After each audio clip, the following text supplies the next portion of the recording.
Un pays bascule brutalement sous les projecteurs, mais les chiffres racontent une autre histoire silencieuse. En l'espace de quelques heures seulement, une tentative de coup d'État surgit tronque un État présenté comme stable, tandis qu'aucun signe sérieux de fracture interne n'apparaissait encore au grand jour. Alors pourquoi, comme le souligne Ibrahim Traoré, ces secousses reviennent-elles toujours au moment précis où un pays africain affirme enfin sa souveraineté ? Peut-être parce que chaque avancée réelle oblige les forces tapies dans l'ombre à se dévoiler au risque d'exposer leurs méthodes. Si le tumulte survenu au Bénin semble n'être qu'un épisode de plus dans une région habituée aux tensions, il révèle pourtant une mécanique plus profonde que beaucoup préfèrent ignorer. L'enjeu central, dit en 10 mots, est simple, comprendre le signal avant qu'il ne devienne une fracture irréversible. Car ce qui se joue ici dépasse largement la tentative de déstabilisation isolée, c'est la capacité des États côtiers à préserver leur autonomie politique au moment même où les équilibres du Sahel se recomposent avec une rapidité inhabituelle. Quiconque observe la région sait que chaque secousse locale produit un effet domino sur les alliances, les perceptions de sécurité et les marges de manœuvre des gouvernements. Et si le Bénin vacille, ne serait-ce qu'un instant, les réseaux d'influence à l'œuvre y trouvent un prétexte pour tester jusqu'où s'étend encore leur portée. C'est précisément ce risque qui confère à cette crise une importance stratégique disproportionnée par rapport à son apparence initiale, et c'est ce qui appelle une lecture froide, débarrassée de récits simplificateurs, afin de comprendre ce que cette secousse annonce réellement pour l'Afrique de l'Ouest. Ce que beaucoup n'ont pas vu immédiatement, c'est qu'un détail discret apparu dans les premières 24 heures renversait l'interprétation dominante. La crise béninoise ne provenait pas d'une rupture interne, mais d'un enchaînement externe parfaitement reconnaissable. Et cette révélation, loin de surprendre les observateurs aguerris, confirmait la récurrence d'un schéma déjà décrit dans la région. Lorsque l'on replace l'épisode dans son contexte, il devient clair que le Bénin n'a pas été touché par un mouvement improvisé. Les mots employés par Ibrahim Traoré dans d'autres situations du Sahel trouvent ici un écho saisissant. Chaque fois qu'un État africain tente de s'éloigner d'une dépendance ancienne, des réseaux invisibles se mettent en mouvement. La dynamique relevée dans la zone sahélienne, pression politique, relais militaire, brouillage narratif, ne se limite jamais aux seuls pays enclavés. Elle suit plutôt la trajectoire des nations affirmant progressivement leur souveraineté. Ainsi, lorsqu'un pays côtier adopte des positions qui s'alignent davantage sur une autonomie régionale que sur les attentes extérieures, des tensions surgissent presque mécaniquement. L'histoire récente de la région montre qu'un glissement politique, même minime, est suffisant pour activer des leviers déjà présents dans les institutions, les circuits économiques et les récits médiatiques. Ce n'est pas une conjecture, mais une lecture attentive des événements successifs: Guinée, Mali, Burkina Faso, Niger, puis désormais Bénin. Le contexte géopolitique amplifie encore cette logique. Le Sahel, engagé dans une redéfinition de ses partenariats, a ouvert une brèche conceptuelle, celle d'une Afrique choisissant sa propre direction stratégique. Cette transformation, encore fragile mais réelle, perturbe les dispositifs d'influence installés depuis des décennies, dès lors qu'un pays clé comme le Bénin se trouve brièvement secoué et n'est pas un accident, mais la conséquence d'un choc entre un ordre ancien et une conscience nouvelle. Comprendre ce fil causal et sa cohérence constitue la première étape pour lire correctement la suite du dossier béninois. Dans toute crise politique, il existe toujours une figure capable d'éclairer les zones d'ombre, non pas parce qu'elle détient toutes les réponses, mais parce qu'elle incarne un point de vue ancré dans l'expérience du terrain. Au Bénin, ce rôle revient à plusieurs acteurs locaux, analystes, responsables communautaires, officiers de terrain, dont les témoignages, parfois fragmentaires, dessinent pourtant une cohérence surprenante. Ils décrivent les premières heures non comme une explosion spontanée, mais comme une série de mouvements furtifs autour d'institutions sensibles, suggérant que certaines influences cherchaient à tester la solidité des structures étatiques plutôt qu'à renverser immédiatement le pouvoir.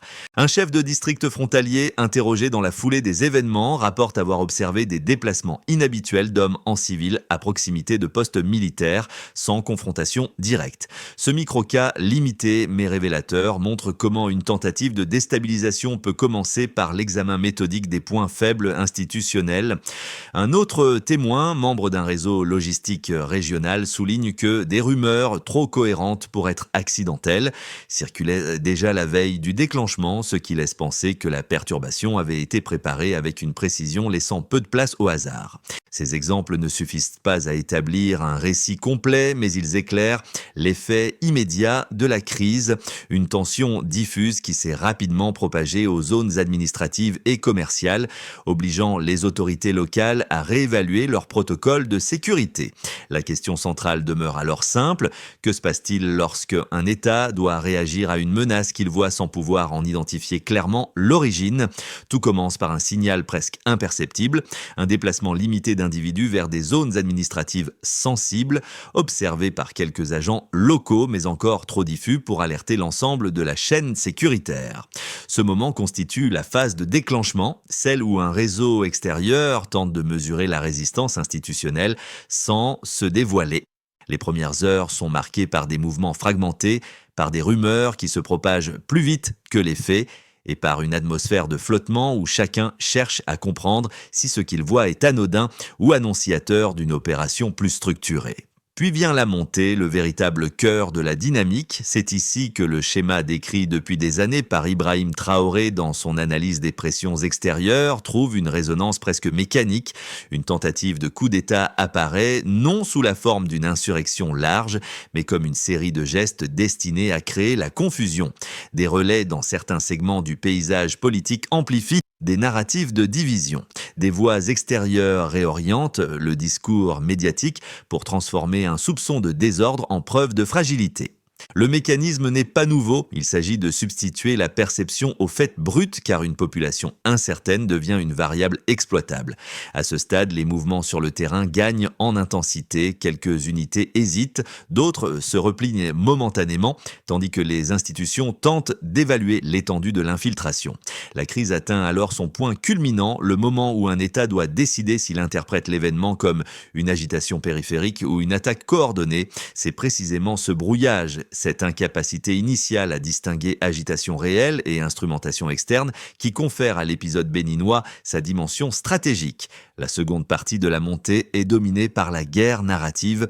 Des canaux hors du pays parlent d'instabilité généralisée alors que les informations locales sont encore trop parcellaires pour confirmer quoi que ce soit. Le décalage entre perception externe et réalité interne crée une pression, non seulement politique mais psychologique, sur les autorités. C'est une tactique connue: faire peser le doute pour obliger un gouvernement à réagir dans un contexte de brouillard informationnel maximal. Puis survient la décroissance, la phase que l'on pourrait appeler les répliques. Les premières sécurisations fonctionnent. Les institutions reprennent la main. Les groupes qui avaient avancé se retirent. Le récit se renverse. On voit que le cœur de l'appareil d'État n'a pas été fracturé. Pourtant, cette accalmie apparente n'efface pas les stigmates de la tentative. Le choc a montré où se situent les vulnérabilités, quelles lignes de communication sont trop poreuses, quels segments peuvent encore être influencés par des pressions extérieures. Ce moment clé révèle la nature de l'épisode. Ce n'était pas un renversement annoncé, mais un test. Et comme tout test, il visait à vérifier si un pays en transition, notamment un pays situé sur l'axe stratégique reliant le Sahel aux côtes, pouvait être déstabilisé rapidement. Le Bénin a résisté, mais l'événement laisse derrière lui des questions essentielles pour la suite de la région. La lecture des faits montre un glissement mesurable. La perception d'un simple malaise institutionnel est passée en moins de 48 heures à celle d'une tentative de déstabilisation ciblée, soit un delta narratif suffisamment large pour mériter une analyse méthodique. Ce basculement n'est pas anodin car il illustre la manière dont une pression externe peut produire un effet disproportionné sur les structures internes d'un État côtier. Le premier indicateur clé concerne la vitesse de propagation du discours d'instabilité. Dans les récits régionaux, il est noté qu'en quelques heures, des narratifs alignés sur des intérêts extérieurs ont réussi à imposer une grille de lecture présentant le Bénin comme fragilisé. Ce rythme anormalement rapide constitue déjà une donnée quantitative, une diffusion accélérée, presque simultanée, qui dépasse largement la capacité organique d'une rumeur locale. Ce phénomène invite à y voir un signe d'orchestration, car une population ne bascule pas spontanément d'un sentiment de stabilité à un sentiment de menace sans qu'un vecteur externe ne serve de catalyseur. En termes analytiques, cela revient à reconnaître que la vulnérabilité informationnelle reste un levier majeur dans les stratégies d'ingérence, surtout lorsque les États ciblés n'ont pas encore consolidé leur protocole de protection narrative. Le second indicateur porte sur la dynamique institutionnelle. Les témoignages du terrain, combinés à l'observation de plusieurs analystes régionaux, permettent de reconstituer un mouvement interne révélateur. 3 foyers de tension distincts ont émergé presque simultanément autour de pôles sensibles. Ce chiffre, bien qu'indicatif plutôt que définitif, suggère un style d'opération fragmenté mais coordonné visant à tester plusieurs segments de l'appareil d'État sans déclencher immédiatement une confrontation frontale. L'intérêt de ce type d'action repose sur son effet d'usure, multiplier des micropressions pour identifier, avec un risque minimal pour leurs auteurs, les zones susceptibles de basculer en cas d'opération élargie.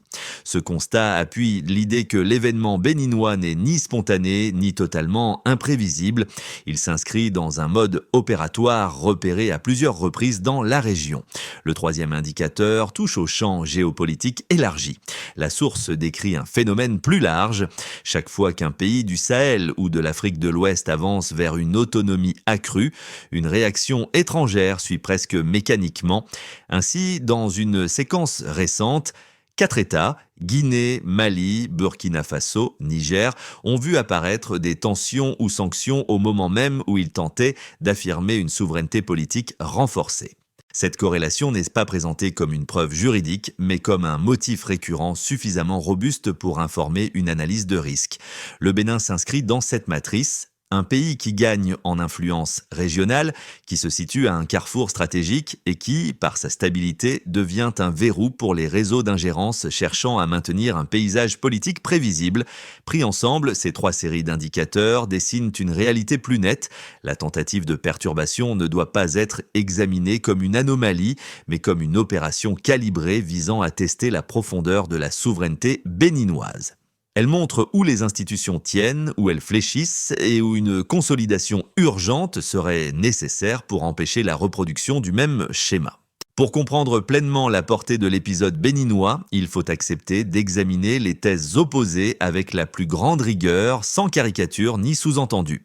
La première thèse, soutenue par ceux qui privilégient une lecture strictement interne, affirme que les tensions observées relèvent d'un mécontentement institutionnel accumulé. Selon cette approche, certains segments militaires ou politiques auraient exploité des frustrations latentes pour tester l'équilibre du pouvoir central. Ce raisonnement met l'accent sur la possibilité d'une fragmentation interne, sur des ambitions individuelles et sur la capacité d'acteurs locaux à agir indépendamment de toute influence extérieure. Il s'appuie notamment sur le fait que des mouvements discrets ont été observés avant l'éclatement apparent de la crise, ce qui pourrait indiquer une préparation interne minimale. La seconde thèse adopte un angle radicalement différent. Elle souligne que l'événement s'inscrit dans une séquence bien connue en Afrique de l'Ouest.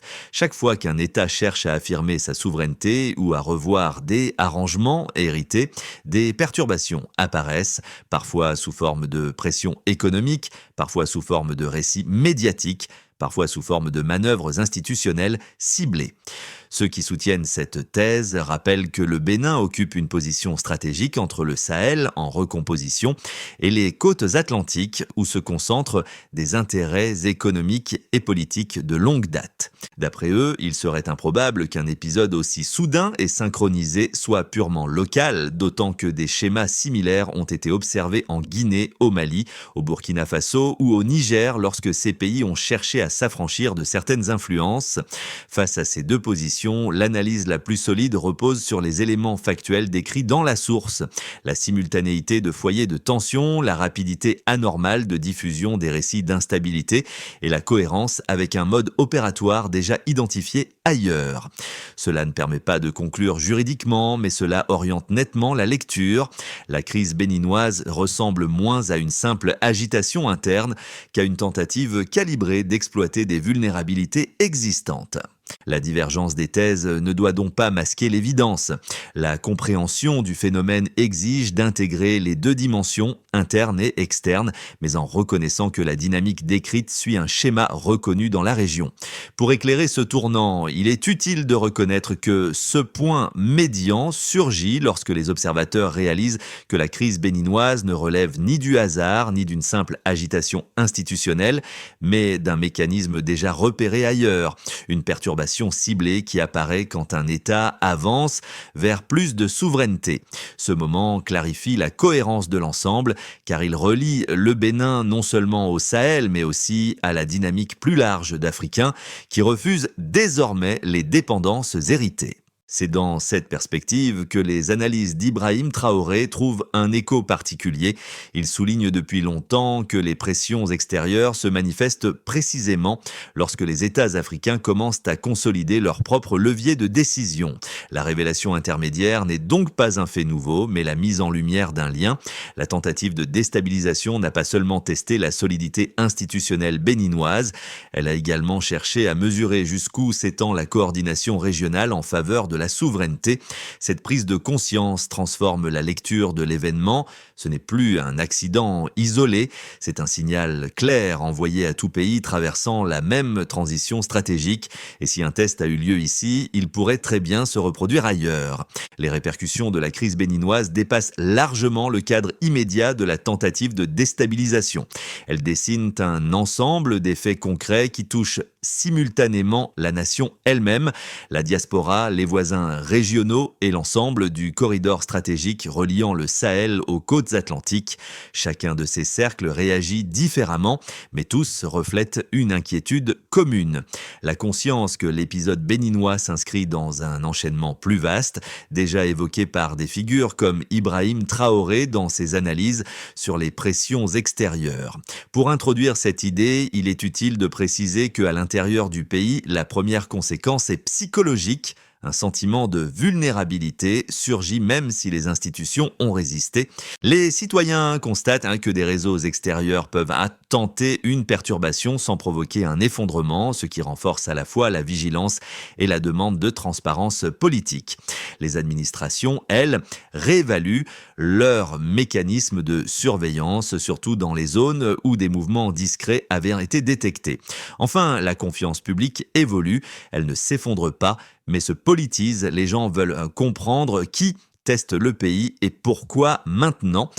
Pour introduire cette idée, il est utile de préciser que la diaspora africaine, déjà sensibilisée au récit de souveraineté, voit dans l'épisode béninois une répétition d'un schéma qu'elle reconnaît immédiatement. Les messages circulent à grande vitesse, interprétant la crise comme une tentative de maintenir une région sous influence.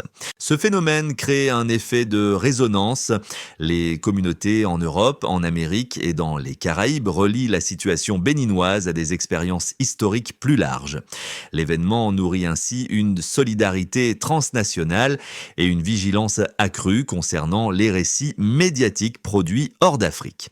Pour introduire cette idée, il est utile de préciser que pour les pays limitrophes ou proches, Togo, Ghana, Nigeria, mais aussi ceux du Sahel, la tentative béninoise agit comme un rappel immédiat que les lignes de fracture géopolitique évoluent. Les gouvernements renforcent temporairement leurs propres dispositifs, inquiets de voir un test comparable se produire chez eux.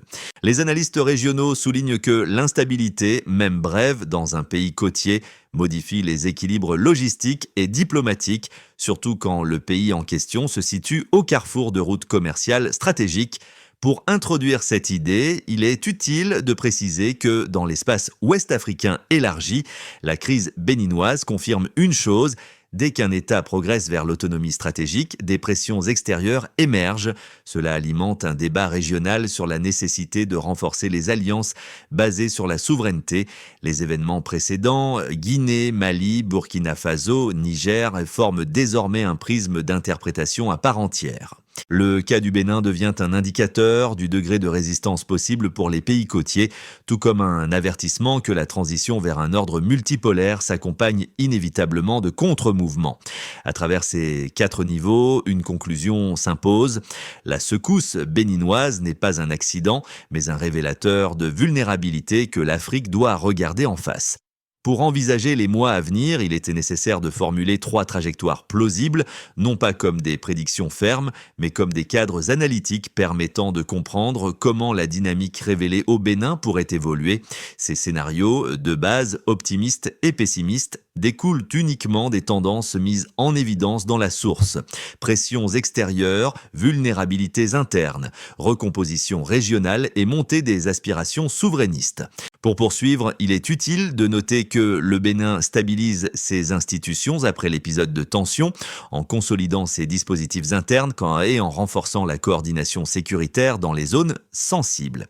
Les réseaux ayant tenté d'éprouver sa solidité se replient temporairement mais n'abandonnent pas leur stratégie. La région reste sous observation car tout pays avançant vers une autonomie accrue devient un point d'intérêt pour ceux qui souhaitent maintenir un paysage prévisible. Ce scénario implique une vigilance constante sans bouleversement majeur pour poursuivre. Il est utile de noter que la tentative échouée produit un effet inverse à celui recherché. Les institutions se resserrent, les coopérations régionales gagnent en cohérence. Et les acteurs politiques locaux se montrent plus unis face aux influences extérieures. Le Bénin devient alors un exemple pour les États côtiers cherchant à renforcer leur souveraineté sans entrer dans un cycle prolongé d'instabilité. La crise sert de catalyseur à des réformes internes, notamment dans la gestion de l'information et la prévention des infiltrations institutionnelles. La confiance nationale se transforme en levier de résilience. Pour poursuivre, il est utile de noter que les forces extérieures perçoivent l'épisode béninois comme un premier test imparfait et cherchent, au cours des mois suivants, à exploiter les fissures observées. Les récits d'instabilité réapparaissent de manière ciblée, des pressions économiques ou diplomatiques se multiplient, des acteurs internes, fragilisés ou divisés, deviennent plus sensibles aux influences. Dans ce cas, l'incertitude persiste et peut affaiblir, non pas l'État en entier, mais certains segments clés de sa gouvernance. Pour poursuivre, il est utile de noter que face à ces 3 voies, la meilleure approche analytique consiste à éviter les lectures émotionnelles. La situation béninoise n'appelle ni alarmisme ni triomphalisme. Elle exige une compréhension froide des rapports de force, de la narration et des vulnérabilités interne. Lire les événements avec cette discipline permet de ne pas confondre une secousse ponctuelle avec une trajectoire durable. Pour comprendre pourquoi la crise béninoise résonne au-delà de ses frontières, il faut observer la manière dont 3 groupes distincts perçoivent l'événement: les citoyens directement concernés, les communautés régionales qui en suivent les retombées et les Africains de la diaspora dont la mémoire historique reste profondément liée aux dynamiques d'ingérence et de souveraineté. Chacun reçoit le même signal, mais sous un angle propre. Pour mieux comprendre la perception locale, il est pertinent de rappeler que pour eux, l'épisode agit comme un rappel que la stabilité, même solide, peut être mise à l'épreuve dès qu'un État affirme une direction autonome.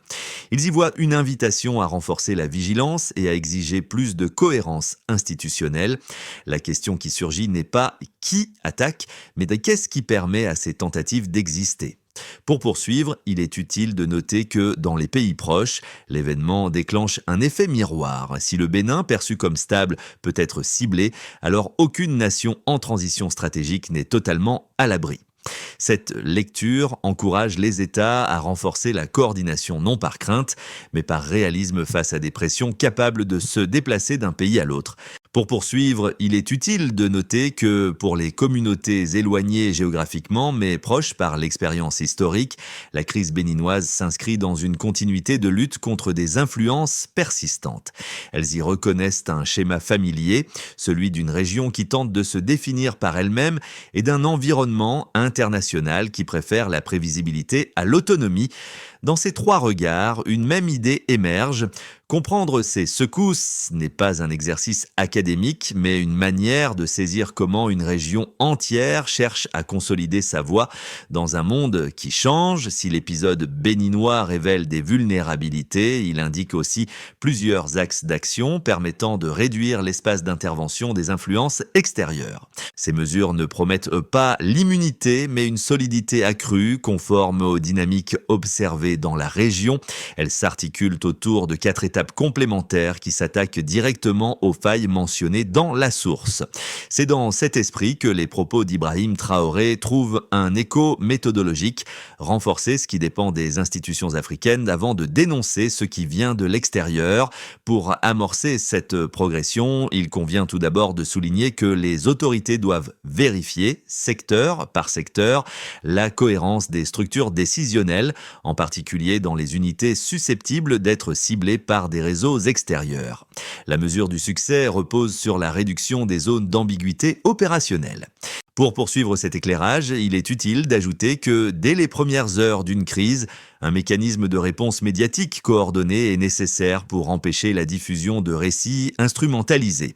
L'efficacité se mesure à la vitesse de neutralisation des fausses interprétations circulant dans l'espace régional. Pour approfondir cette dynamique, il importe de préciser que la source rappelle le rôle des leviers financiers dans les tentatives de pression. Les institutions doivent donc auditer les dépendances sensibles.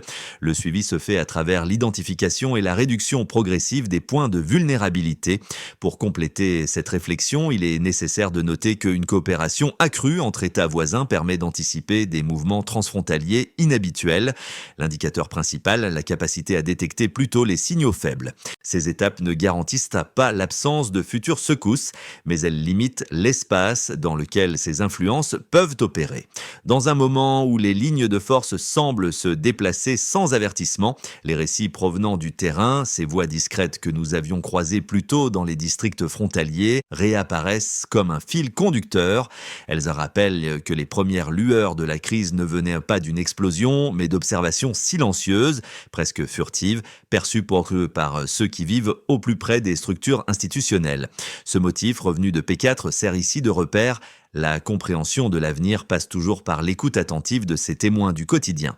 Les analyses d'Ibrahim Traoré trouvent alors une portée plus humaine. Au-delà des schémas d'influence et des rapports de force, il insiste sur la capacité des peuples africains à reconnaître les signes avant qu'ils ne deviennent irréversibles. C'est cette conscience collective, nourrie par l'expérience et par une lucidité nouvelle, qui transforme une secousse en apprentissage plutôt qu'en traumatisme politique. Ce que révèle le Bénin, au fond, tient en une phrase courte mais essentielle. La vigilance partagée crée la première ligne de souveraineté. Ainsi, la crise n'apparaît plus comme une rupture, mais comme une étape dans un parcours plus long, celui d'une région qui apprend à consolider sa voix dans un environnement qui préfère la voir silencieuse. Lorsque l'on replace la crise béninoise dans la dynamique plus large des transitions africaines, une idée se dégage. Les secousses ne sont jamais seulement politiques, elles interrogent à la manière dont les sociétés s'informent, se protègent et interprètent les signaux faibles. Dans un environnement où les récits extérieurs peuvent parfois précéder les faits eux-mêmes, la construction d'un espace public plus attentif, plus exigeant et plus ouvert devient un geste de souveraineté autant qu'un réflexe démocratique. C'est pourquoi l'épisode récent, plutôt que d'inviter à la peur, peut encourager une conversation collective. Comment renforcer les mécanismes d'analyse critique? Comment créer des ponts entre citoyens, institutions et communautés régionales pour éviter que des narratifs imposés ne dictent la lecture des événements? Si chaque société ne peut agir seule, chaque voix peut néanmoins contribuer à éclairer ceux qui tentent de rester dans l'ombre. Et vous, face à ces secousses qui traversent l'Afrique de l'Ouest, quelle vigilance souhaitez-vous voir se renforcer en premier ?